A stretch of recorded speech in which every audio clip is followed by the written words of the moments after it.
अस्सलामुअलैकुम नाजरीन, आप देख रहे हैं सूबाई रंग न्यूज़ और इंटरटेनमेंट चैनल और मैं हूं मोमना शहबाज। सबसे पहले नजर डालते हैं आज की आम खबरों पर। अब रुख करते हैं सरगोदा का, जहां हमारे नुमाइंदा गुलाम अकबर की रिपोर्ट के मुताबिक निगरान वजीर आला पंजाब का दौरा डिस्ट्रिक्ट टीचिंग अस्पताल के बाद डॉक्टरों ने ऐलान बगावत कर दिया।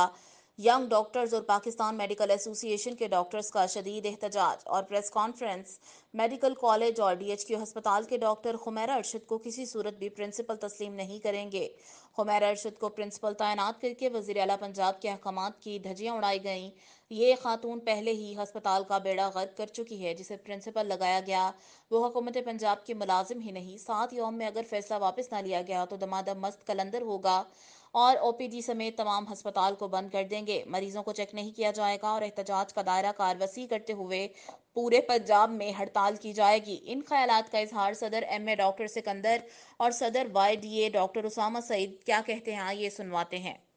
प्रेसिडेंट PMA सरगोदा, एक तो मैं मीडिया के तमाम नुमाइंदगान का, कैमरामैन का बहुत मशहूर हूँ कि जब भी हमें ज़रूरत पड़ी है सरगोदा का मीडिया हमसे भी बढ़ के हमारा साथ दिया है। और ये हमारा नहीं साथ दिया, ये गरीब जो लोग हैं यहाँ पे उनका इनडायरेक्टली आप लोग साथ देते हैं। हम मजबूर हैं आपके। बात हो रही है सरगोदा मेडिकल कॉलेज की। 17-18 साल पहले मेडिकल कॉलेज यहाँ पे बना था और वो हमने इसी तरह मीडिया के ताउन से तहरीक चला के स्ट्राइकें करके बनवाया था और उसका मकसद एक ही था कि 1000 बेड का अस्पताल साथ बनाया जाए। मल्टीपल गवर्नमेंट्स आई।